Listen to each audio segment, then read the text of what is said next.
So good afternoon, everyone, and welcome to the first Invest Australia webinar.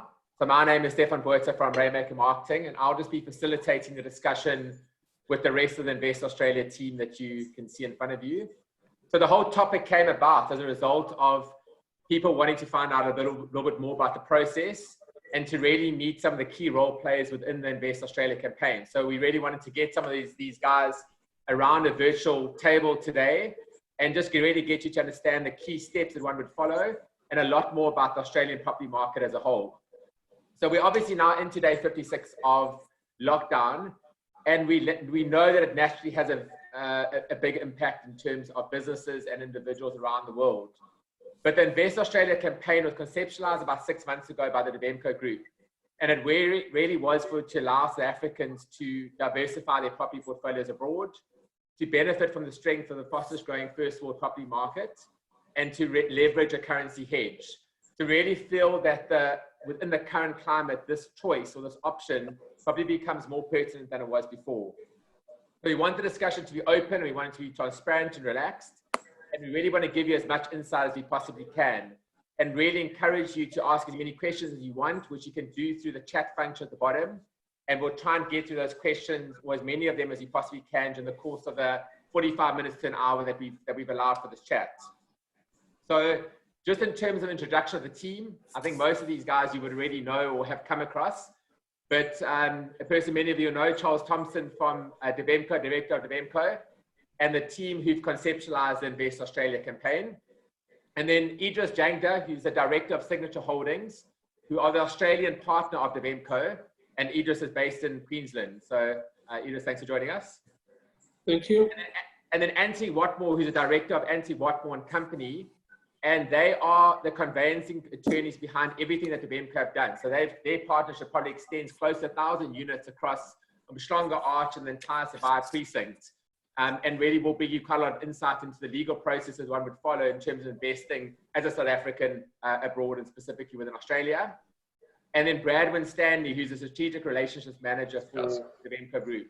So welcome, gents. Thanks. Thanks, Steph. So I'm just going to jump straight into the questions. And I think, Charles, to sort of kick off with you. And I think, obviously, Invest Australia is an initiative driven by Devemco in partnership with Signature Holdings. And what's the history behind your involvement in Australia? Yeah, thanks, Steph. So, I mean, obviously, as a property guy, it all started when we were developing, predominantly the Sabaya area, and getting a lot of our clients, repeat clients, looking for, other options. So options in other countries. So, i.e., areas where they could invest, and then they could also have the ability to RandH. That was the main item. Okay, and then I think. Personally, I've been investing in Australia for about 5 years.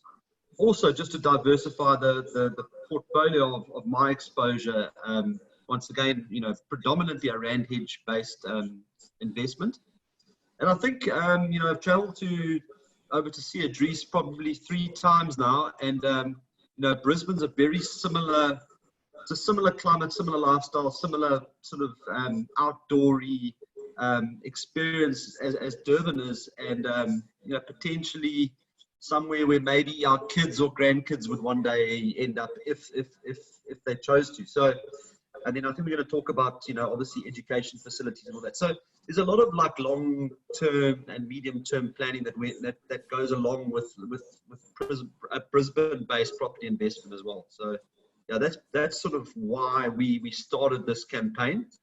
And yeah, I mean, I think obviously it's got a lot of traction, and there's a lot of interest, particularly now, on the back of what the Rand's done in the last month. I think that's exactly why we sort of started this thing, was the Rand hedge. And obviously with the 20% run in the last, 6 weeks, obviously it's good. We feel it's going to pull back, but that's exactly why this product's been sort of developed. So, Idris, from a Signature Holdings perspective, what type of developments have you historically focused on, and what have you guys completed to date? So, we've been mainly medium density developers, and we've been operating in Brisbane for about approximately 15 years. So if we look at the last, say, 5 years, so far we've done 46 townhouses in a suburb called 8 Mile Plains. We've completed 93 apartments in Mitchelton, which is about 9 k's away from the Brisbane CBD. We've done 6 upmarket terrace homes and quite a few smaller 4-pack and 6-pack townhomes within 5 k's of the Brisbane CBD. We've also done 27 townhomes, which completed about a year ago in Aspley, which is another growth suburb in Brisbane. And in the moment, we've completed 44 bedroom townhomes, which is about like 200 square meters in size, which we've already sold 27 of the 40. And we've got another 6 months left in construction. And then we've got a new exciting development coming up in Park Ridge, which is a really big growth area. And that's going to be a house and land package, which predominantly caters for the investors, and there's a strong rental demand in that area. But also as developers, we're not only developers, we also property managers. So what we do is we develop the product and we look after the product for you afterwards, in terms of we put in the tenant, we manage the property, manage your bills, and basically there's nothing left for you to do. And we make sure we comply with everything in terms of Australian regulations, especially for overseas investors in terms of FRB and the rest of the stuff. So we try to offer a full care package. Okay. So Southeast Queensland is made up of Brisbane and the Gold Coast, which is the area that you specifically focus on. So what drives this market and which suburbs do you target? So Southeast Queensland is actually the 3rd largest urban region in Australia. It's already home to about 1 in 7 Australians. So there's about 3.5 million people. I know in terms of South Africa, it might not seem like a lot of people, but you've got to bear in mind our population is only about 24 million in total and growing. But the beauty with Southeast Queensland is that there's another 1.9 million people expected to come in from interstate migration and overseas migration. So of this 1.9, there's an estimate out there that we need 800,000 new homes, which shows that the growth that's coming out in this area. We've also had a lot of new, government infrastructure that's been put into the area. So if I had to give us small things, like we've got the Cross River Rail, which is 5.4 billion, Brisbane Metro, which is 1 billion. We've got an inland rail system, which is 9.3 billion. There's a brand new runway that just completed in Brisbane, and that's about 1.3 million. So as developers, we always try to focus on suburbs that achieve growth. And that's by achieving growth, the investor scores, you get better rental returns, and that's always been the key. I mean, Charles has got, I think, his 3 developments with us that he's purchased in his own personal capacity. And there's a whole lot of other guys who've done the same. And we get, most of our stuff is repeat investors. So we always try to target the right suburb in where it is not overpriced, and to give the investor the best value for money. Okay. I think sorry, Steph, just to add to what Idris just said there, in terms of that management, you know, the other portion of being a developer is managing the assets. I think, you know, as a South African investor, or let's call it any foreign investor, one of the biggest risks is like, how do I manage this thing? How do I find a tenant? What happens if something goes wrong? What do I do with maintenance? How do I collect the money? And I think that's a massive attribute, and obviously why we've tied in with the Idris and his developing entity there, because it really is a worry-free solution. And as he said, I think I'm actually 4 in at the moment. So, and I mean, the experience has been really good on a personal level. And then Charles, on a personal level, you've often mentioned this cumulative rental yield. Yeah. So how has that worked out for you personally, and how would you explain it? Okay, so I mean, you know, let's just talk normal property. You've got a capital growth, and you've got a rental income. So let's say a 5% rental income, you know, based on the value of what you paid. So if you bought for R1 million, you're getting 50,000 Rand a year income, as a silly example. But then also you're getting the capital growth on that million. So in Australia, those numbers, and Idris, you can step in if you think the numbers are off, but generally what I've seen is my capital growth roughly between 4 and 5% per annum, and your income's about and your income's roughly 4 to 5%. But So that's, you know, we say a cumulative return of, call it 10% when you add those two numbers together. But the third component, which is why this is different to what we do in South Africa, is that you've got a RandH component. So, you know, typically over the last 10 years, we've seen the dollar appreciate against the rand by approximately 8% per annum. It was quite stagnant for the last 4 years, but it's just rectified itself recently, you know, by this massive surge. So if we look at it over the last 10, 12 years, it is averaging about 8% per annum increase. So when you add that to the income, and then the ability to potentially, you know, put down half of the money as a deposit, but you're getting the full RandH. So you're putting down 2 million buying a 4 million rand place. Charles, we're just losing your sound there a bit. Sorry, I said the ability to borrow money offshore and have that RandH on the entire amount, not just the amount you put in, exacerbates that return. So it's really the three things that you add together.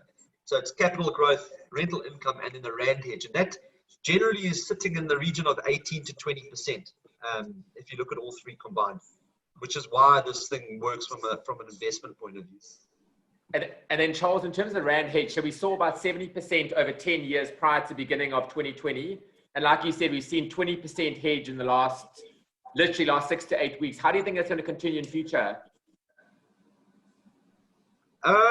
Look, I mean, looking at the forecasts, it looks like it's going to sit at that 12 to 13, you know, over the next 2 to 3 years. We do see it coming back a little bit. It actually even came back a little bit today. But I don't see it coming down below the 11.2, 11.3 mark. That's sort of what everyone's saying it's going to come back to, and then it's going to creep out again. So, yeah, so I mean, it's I think like all currencies, the pound, the dollar, we're never going to see the rates that the information I'm getting is we're not going to see the rates on that we have seen historically. I think we'll get a bit of clawback. But yeah, the time is now. When it comes back down to the 11.3, 11.4 mark, that's the time to buy because it's going to run again. And I think it'll continue at that 8%, 7-8% per year. So just a question. I'll just step in there for a second. Yeah, of course. Stephen. When we moved to Australia, just for a bit of history, the rand was about $2.50 to an Aussie dollar, and that was in say 2000 approximately. And if you look at it, when I came to visit South Africa in December this year, I was looking at about $9.50 to an Aussie, and now guys are looking, once you convert, you're already talking 12.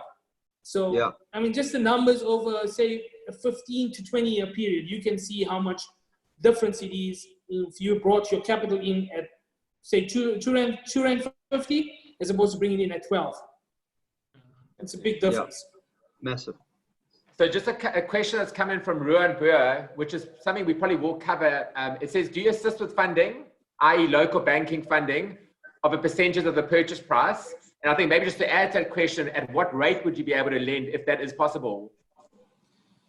We've got a tie-up with a group here. And yes, we do offer funding exclusive to our products. In Australia, in foreign investors at the moment, you're looking at about approximately 5%. Obviously, that depends on how much deposit you're putting in and a whole lot of other factors.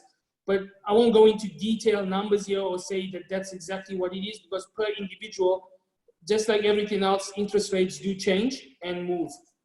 So it depends how fast you move in and how fast you want to tie yourself into the product and the loan agreement. And then Charles, at what percentage of the purchase price can the guys borrow? You know, typically the stance with foreigners has been 50%. And on those numbers, once again, introduce just Stefan, because he's obviously the local guy on the ground. But on a 50% lend, and that's a capital repayment bond, so a bond that's paying back your capital over a 20-year period or whatever it is, you're actually breaking even on your rental. So you don't put anything in, it covers all your costs, it covers everything. And that's typically the model that I like to work on, as a 50% lend and 50% cash. Yep, that's correct, Charles. That's what we've tried to do so that it makes it much more easier, because on our end, we collect the rentals, we pay the loan, we pay your rates, whatever else there is out here, and you have nothing to worry about because you break it even at the end of each year. And yeah. Okay. So in that instance, Steph, you're losing let's call it the return on the monthly income because you've geared. However, you're still getting let's just say 7% hedge on the entire value of the property, not just the amount you put on the entire value, plus you're still getting the 5% growth on the entire value.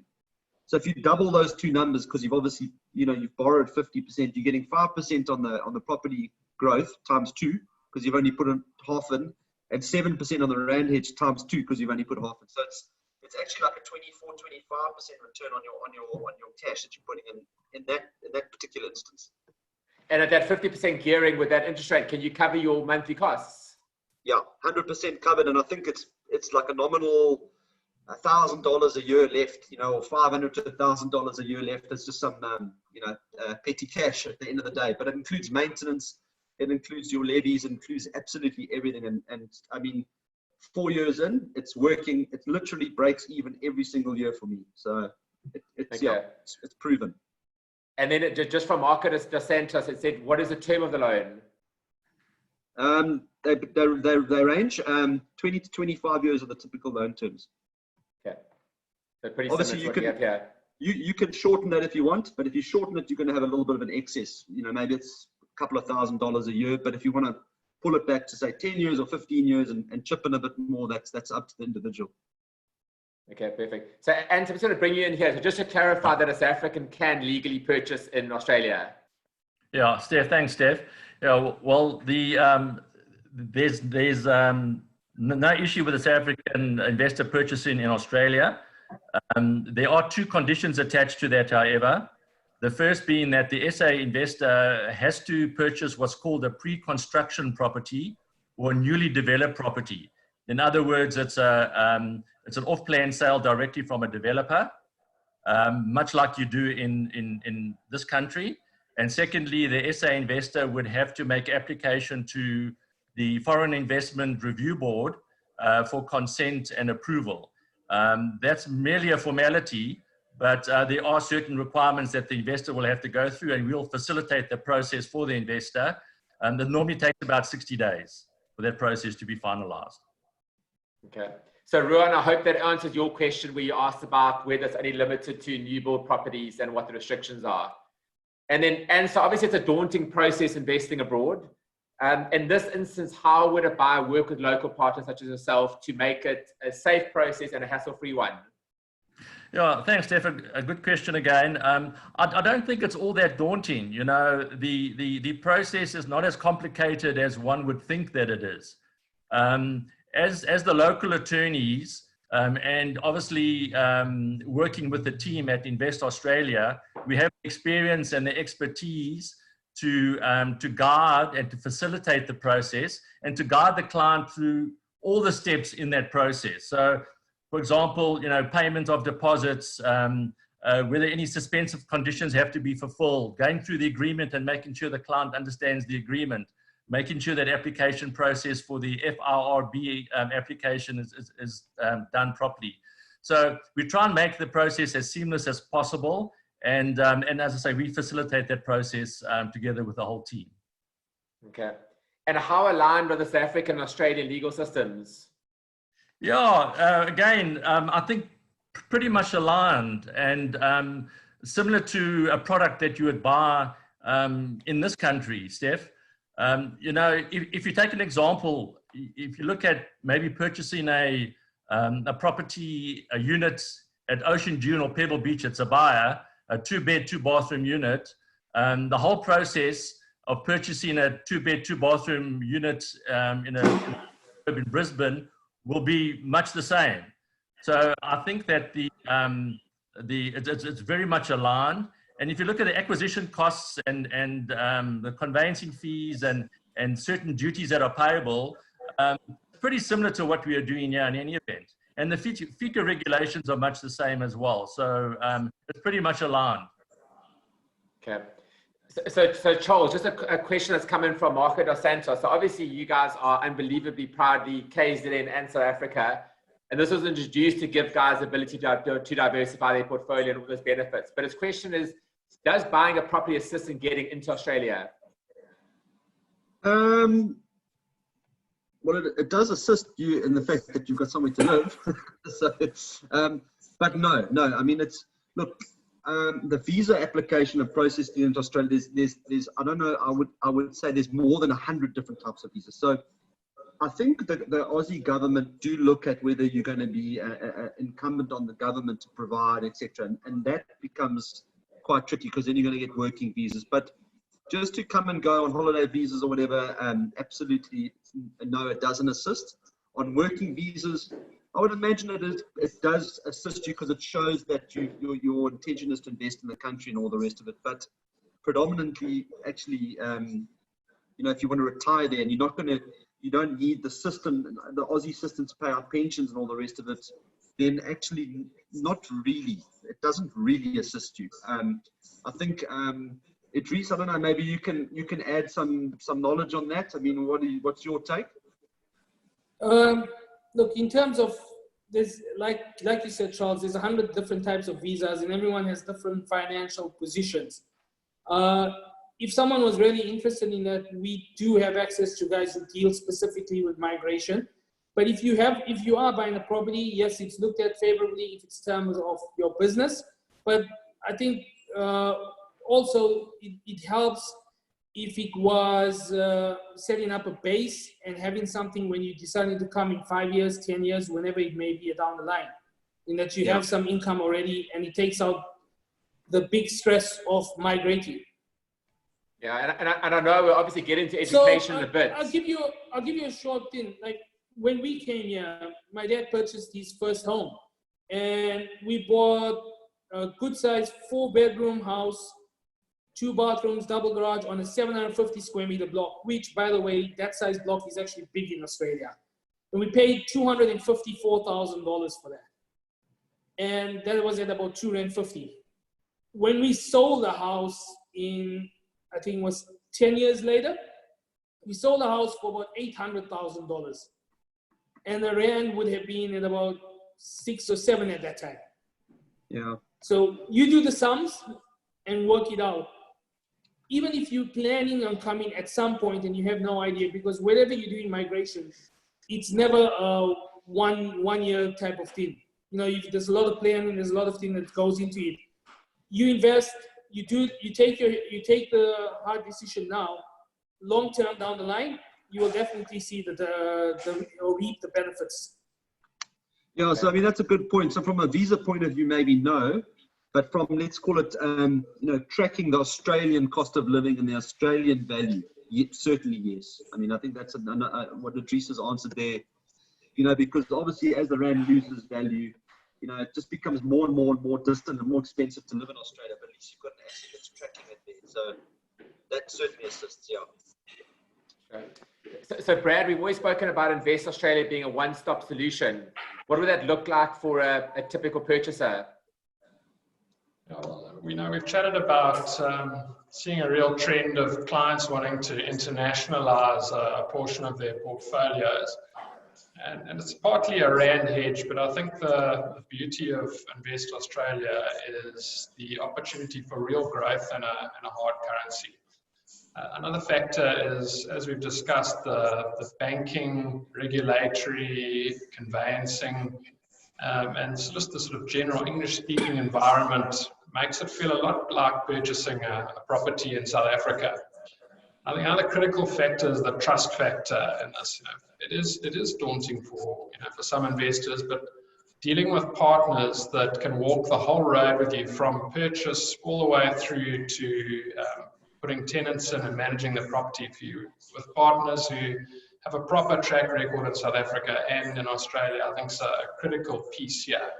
And we really do walk the whole road with clients and involves identifying the property and the development, helping secure the finance, assisting with transferring the deposit, the conveyancing, the mortgage origination, straight through to transferring the property, and then sourcing and vetting tenants and managing that property for you. I think it's quite a unique proposition in the market. And I think it's important for investors to also consider, the end user at the end of this is ultimately a tenant. And dealing with partners like Signature Holdings, you have a proper understanding of the Aussie market and what a tenant would want in a property. They pick locations that have got good growth potential, that have got all the sort of facilities and amenities that a modern Aussie would want in a neighborhood, and they understand modern developing. So all of those factors really combine to a happy tenant with almost non-existent vacancies and optimal returns for an investor. So it's a proper turnkey one-stop solution. And from a legal perspective, what would that purchasing process look like? Okay, Steph, so there are a number of points here. I think once the investor has identified the property, then we would move on to the investor would have to sign what's called a reservation agreement, which is basically an expression of interest, really. It's not really a contractually binding agreement. It's just a starting point. It's only when one signs the sale agreement does it become contractually binding. So once the reservation agreement is signed by the investor will be called upon, say, within 14 days to pay a 20% deposit. The deposit gets paid with us as the law firm, the local law firm. The monies get invested for the benefit of the investor. It doesn't get paid to the development or anything of that nature. The investor gets a statement every month. So the money comes into our trust account and invested. Once that deposit has been paid, we then need to make application to the FIRB for that approval that we spoke about earlier, and that normally takes about 60 days. Once we have that in place, we need then to sign a sale agreement. It gives us the green light to sign a sale agreement, which is contractually binding. We sit with the client, we go through the whole thing with the client and make sure the client understands the terms of the agreement. The agreement is signed. That gives us the green light to go. And then the client will be called upon then to pay a further deposit, which we'll discuss with the client. And once that process has been finalized, we will then liaise with our partners and associates in Australia to assist the client then with mortgage finance, make sure the client gets his application in for finance. We will then send some of the funds overseas to Australia, where they'll be invested in our associates account in Australia. And then the process goes from there. So we work as a team. So the process starts here in SA. We go through all that with the client, guiding the client through that process. And then we work with our Australian partners once we've signed the sale agreement. To add into that there, in Australia, we've actually got the whole group of conveyancing solicitors. They have their own trust account, similar to how it works in South Africa. No funds are at any point available to the developer until the sale is complete. So everything's transparent, everything goes between the solicitors. It's all in trust accounts. And the only time funds are released is on completion of the product, and that we've checked that and we've ticked off all the boxes that everything is done, and then only is the sale completed. So Dries, there's a good question from Michael Varikas, which says it links to how the sales and rental market differs within Australia holistically, as opposed to the areas that you choose to develop. So one of the keys in terms of when we choose in an area to develop in, it's always location. So we make sure we're next to transport links of major highways, public transport. We're close to universities and schools, and always close to local employment and health sectors. So what that allows us to do is, one, we don't go into overpriced close areas. We're looking for growth areas. That's been the biggest thing that we look for. You're in a growth area, there's always a rental demand. As long as you're near good schools, near public transport in Australia, which is a big thing, and next to either universities and hospital hubs, you will always have rentals. And I think we've got I've got a development out in Aspley. We've had, even with the COVID crisis, we've only had one tenant come back to us saying they've lost their job, they've had an issue with paying rental. We worked it through with them. The investor hasn't lost any money. They've been paying the rent up to date, and we've actually managed to find a new tenant in there at the same rental. Where in other areas, rentals are going down, or there's this issue in terms of having tenants paying their rent and stuff like that. Whatever we do, we've got a track record for 15 years. And I think it's always like something that my father's always told us, it's all about your reputation. So we stand by our reputation and we stand by our product. Yeah, I think also, in my experience, personal experience on that, just talking to Mike, is that, Idris and the developers that side, they're not chasing $1 million properties, because that's not what the market, that's not the sweet spot on rentals. The sweet spot on rentals is the 400 to 750, $800 a week. And that means that your property price typically is $400,000 to $600,000, $700,000. Idris, sort of that's the sweet spot, really. Hey? I mean, if we can get that's right. anything under 500,000 is actually the prime investment model. That's what I look at personally, and I think that's sort of the Park Hill development that Idris alluded to earlier that we've looked at in detail. That's sort of hitting that sweet spot, and that's obviously you've got that developer there, and then you've got us as developers this side vetting those developments, saying, okay, this is the one we believe is right for the South African market. So you've got we're looking at it with South African investor lenses on, and he's looking at it with the Australian investor lenses on. So you're getting the best of both in a way. To add into that, I mean, we've got a recent development that we're just busy completing. We've already sold out 70% of that development, and we've got 6 months to go. And this is off the sales plans. In terms of South African standards, that's really good. And one of the things that we've always prided ourselves on is that by the time our development completes, we actually have no stock left, because investors see the value in terms of what we're offering, the areas we're offering it in, and the rentals that they can achieve. So I think our track record speaks for itself overall. Okay. So Idris, I just want to stay on you there for a second. So education is obviously a massive thing. And I think we obviously rate our universities, but in terms of internationally, we're sort of in the mid-20s in terms of how we stack up with universities or tertiary education internationally, whereas Australia is ranked 4th in the world. And there are over 500,000 international students who study in Australia across 140 countries. How big an impact does that stat have for people investing or South Africans investing? Okay, so Southeast Queensland as a group, education is one of the biggest drivers of our economy. We've got 5 major universities that are located just in Southeast Queensland with numerous campuses across the region. One of the major ones is the University of Queensland, which is rated in the top 150 universities in the world by the academic ranking of world universities. On average, Australia has about 812,000 enrolled students in every year, which makes us the highest ratio of international students per head of population in the world. So education for us is one of our biggest drivers.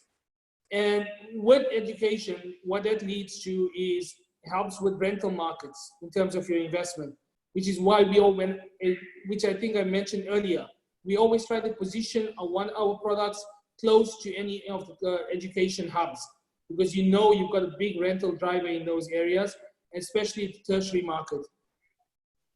And Charles, also, tertiary market, leading on to one of the previous questions that we talked about, and I don't think we mentioned this, tertiary education, if you buy something here and you have send your son, your daughter from South Africa to study over here, and I know personally quite a few people who have done this, where they purchase a property, send someone over here. My dad's done the same for me. You come in here, you do your degree over here, and actually that allows you to get a part to migrate from South Africa. Because once you get your qualifications over here, it makes entering to Australia that much more easier. And the fact that you already have a base because you've got the right product in the right area.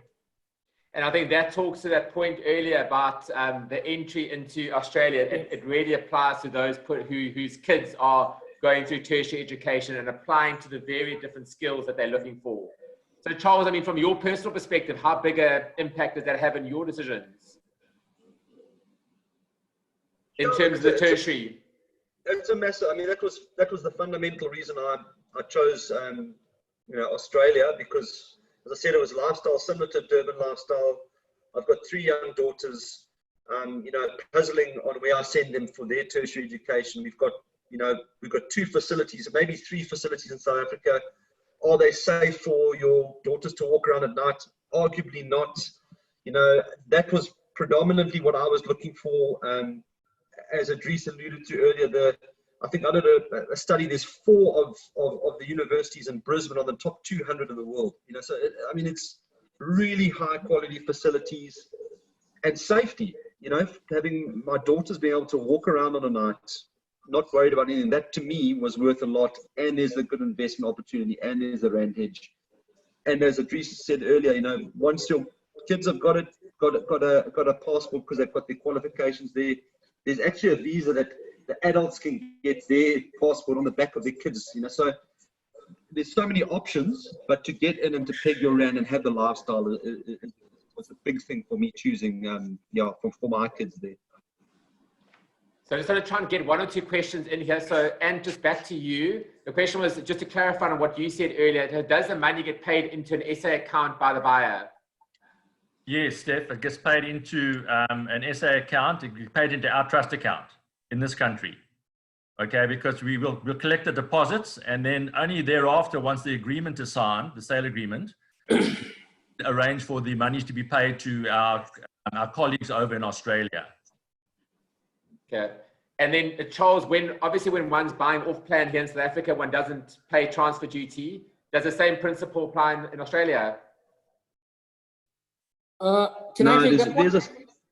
There's a stamp duty, but Idris is going to say, because I'm talking about cutting it out, but let him talk. He'll know more. Yeah, look, at the moment, there's a lot of talk about where we are with that. There is a stamp duty, but that's payable by everyone, whether you're an Australian citizen or a foreign investor. Doesn't matter. We've all got to pay stamp duty, unfortunately. It's similar to a transfer cost for what you guys would have, but I don't think you have it on the new property, from what I understand. We have it on all property, regardless of what it is. But going forward, there is talk of taking out the stamp duty, but there'll be another tax called land tax, which will be paid. So regardless of, you might pay stamp duty or you might pay land tax, but then we don't know where the government is going. They're trying to do a whole lot of new reforms, especially with COVID coming in now, and thought it's a perfect time to try to change the system in terms of buying, and because a lot of buyers have been complaining about the stamp duty. But unfortunately, it's part of business, and it's a cost that we always put out there and say, look, this is what you expect to pay. Okay. So if we get specific into product, Idris, what is the first product availability within the Invest Oz campaign? Okay, so in terms of product, we've got a product that's coming up in Park Ridge, which is just on the south side of Brisbane. It's based in Logan City, which is one of the fastest growing regions in Australia. It's quite close to Logan Hyperdome, which is a big shopping center, Westfield Garden City. We've got Griffith University, which is got a campus right in the area.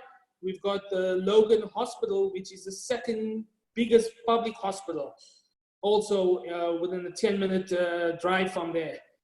This is a house and land package, complete key in hand. You're looking at $459,000 purchase price. There are additional costs in terms of your stamp duty and other stuff, but I'll let Brad talk to you individually about that, and we can break down all those costs for you if you are really interested. But when we talk key in hand on the product, basically your landscaping is done, your blinds are done. There's nothing that needs to be done. The alarm system's in there. All we need to do is find a tenant, put the tenant in there, and we manage the whole process from you. Inclusions in the property are air conditioned, European stainless steel appliances, stone bench tops, LED downlights. So we're not letting out a substandard product. It's pretty much up there in terms of what's in the offering that you're going to find anywhere else, if not higher. And that's been one of the key drivers with a lot of our partners in Australia as to why they prefer dealing with us and our products as to someone else. Because we always deliver on what's there. We make sure everything is ready and right for the for people afterwards. And you, as an investor, you have actually nothing to worry about. So that's in the 450. That's a 3-bed unit, eh? There's a 3-bedroom option, which is slightly cheaper. That's at about the $430,000 mark. And then there's a 4-bedroom option, which is at the $459,000 mark. And then if you wanted something closer to the city, we're busy with one of our products, which are just finishing off now. It's a 4-bedroom townhouse, 10 kilometers away from the city. But that's more at about a $575 price range. So you can see it jumps a lot in terms of where it is. And the closer you are to the city in terms of where you are, location is what you pay for. In Australia, we might have big land mass, but everything is not developed and not developable. So you've got to pay for what's there and to get the infrastructure out there. So when we talk infrastructure, we have working parks, we have working roads, lights, we've got a dog park, you've got everything, bus transport, whatever you'd like to think of in a first world country, we have it. And that's what we pay. We do pay for that, for those services, but when we pay, it actually gets delivered, unlike South Africa. That's the difference. Hey. And the rental demand premium for freestanding options? That is the biggest thing right now, especially with COVID. If you've got a freestanding residence, it's a lot of people want it because you've got the space. You're not stuck into a unit. So you might see a lot of product coming up if you did searches on Australia, and you'll see a lot of units and they're going discounting. That's not our game, and that's not what we offer. We're offering you a product that's going to last you for a long lifetime, and that's not going to be affected by pandemics. So it's a family lifestyle. It might be a downsizer lifestyle, retirees, anyone, or even students in there. They might share 1 or 2 rooms. So that makes it much more easier for us to rent out your property and for you to get the returns that we say you should be getting. Okay. And then Charles, what's the protection? In terms of, sorry. No, go ahead. Can you hear me? Yeah. I was going to say, in terms of the South African market, I look at supply and what's happening with the smaller parcels of land. That comes from Australia. That's exactly what Idris is talking. Freestanding homes, but not large tracts of land. So it's more, very low maintenance and like 150, 200 square meter lots, like gardens, but that's it. Not these. So his freestanding unit he's talking about, it's not how we think in South Africa. It's literally a 300 or 400 square meter lot with 150, 200 square meter house on. That's what he's talking about, and that's actually the demand that we're seeing coming through now here in the first world areas of our coastline as well. Yeah, Australians don't like gardening, so we just want the house with no garden to look after. We don't have the help to do it. We've got to do it ourselves. Yeah, exactly. Yeah, it's a big point. I think that's a universal thing. Hey. So Charles, in terms of protection for buyers who are sitting in South Africa but taking delivery of a unit in Australia, how does that work? Look, I mean, you've got protections legally handed over to you. You get a legal deed, like a deed that we get when you own it. So you get the papers. In my case, I've personally probably taken 2. Idris has taken 2 on my behalf, and he sorts my tenants out and he does everything. So as long as I get money in my bank and I know it's there, and I try and go every year, and obviously frequent the properties and see them and touch and feel. But after that, if you're not living in them and the money's coming into your bank and you can see the capital growth, pretty much happy. You don't really. It's like property that you own in South Africa. If you own it and the tenant's paying, you don't go and check it out. But what they do as well, which gives me peace of mind, is every 3 months they do a condition survey, which they go in and they take, images of the bedrooms and open the cookers and check that they're being cleaned properly. And I get that on a quarterly basis, which at least the property's been looked after. So that gives me peace of mind. Let me add to that, Charles. I mean, in terms of where we offer with property management, we've got a full online service. So, like Charles said, he gets his online every 3 months. We go out, we're taking full inspections of the property. We make sure the tenants make sure they look after everything. If they haven't done something, they fix it up straight away. We go back to make sure it's done. Also, what we have is an online portal. So as an owner, you just need to log in. You can see your rentals received, where they are, if anything's in arrears, if there's some issue that needs to be done, maintenance, anything else, it's all online. So it's full transparency in terms of what's there. And that's the system we run with our property management system. So that the owner, even though you might not be here, which is actually the case of 95% of my clients, none of them actually come out to see the properties. None of them are even there. We talk, or we might email, and that's been the major communication thing.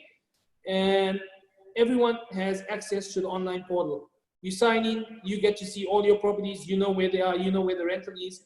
We let you know if the tenant's going, if the tenant's coming, if there's a new lease extension, whatever it is. So like we've had a case of, with COVID, what we tried to do in this meantime is tie up a lot of our tenants to the existing rentals, so that we keep the rentals as high as possible in our area, in our complexes, as opposed to letting it run out to the market and then guys going, oh no, you can get something for $10 or $20 cheaper a week.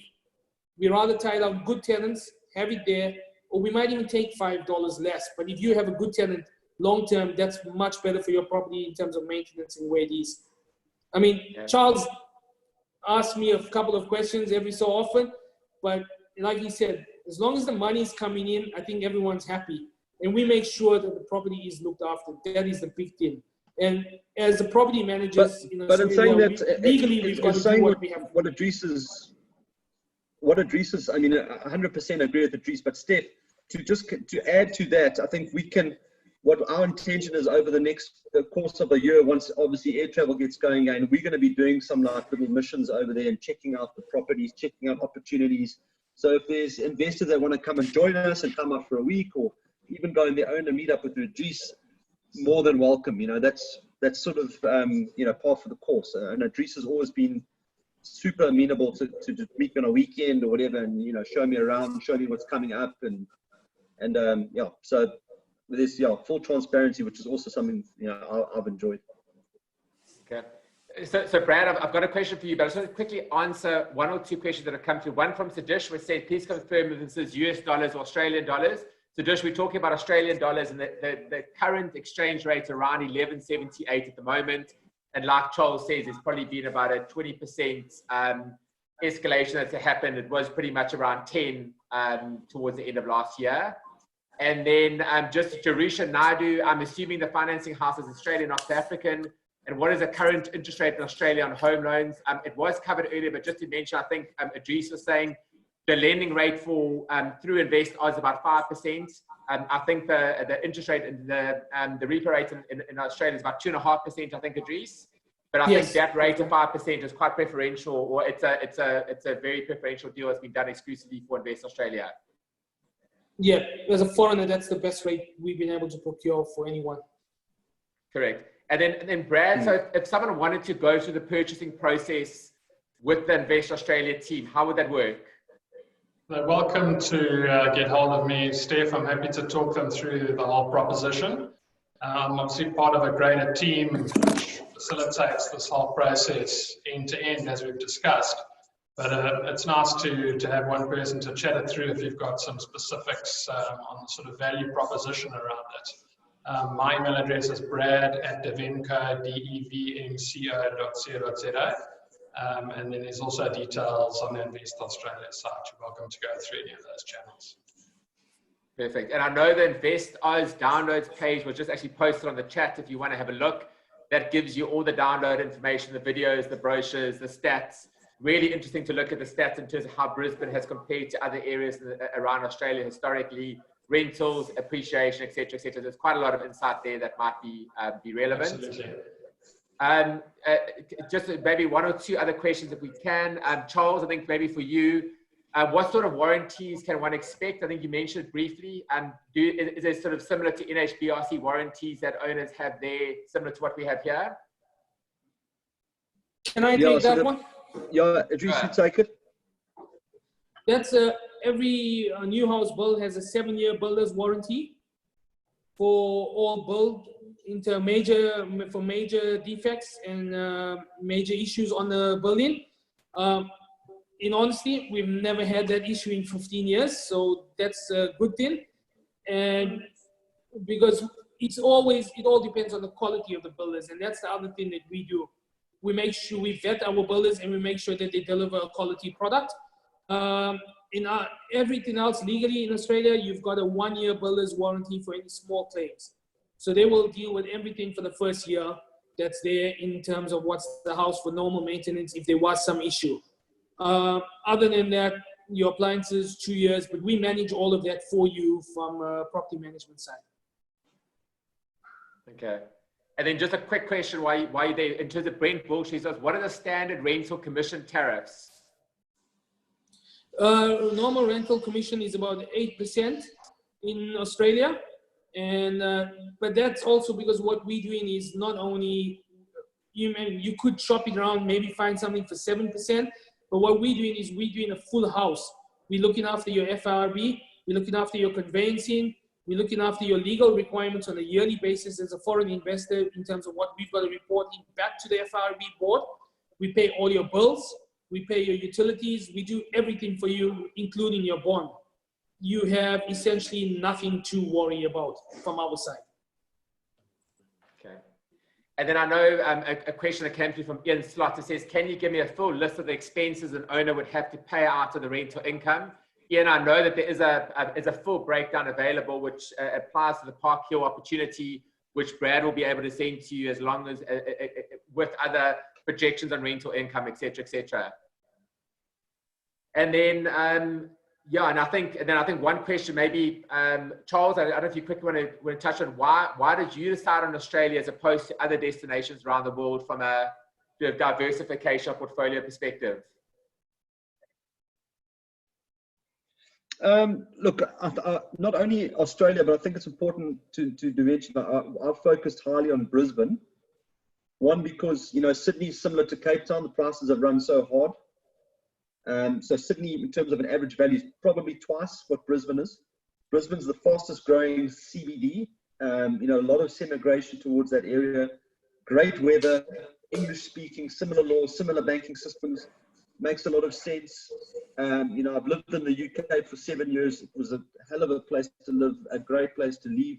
And I was, I couldn't live there. I couldn't think of that as a retirement option or an option for my kids. Whereas Brisbane ticked a lot of the boxes, and it's safe, and and we've seen it in the current economic climate. The Aussie dollar is actually quite strong. For someone who's been here and emigrated from South Africa, the best way we could put it is Brisbane is like home from home.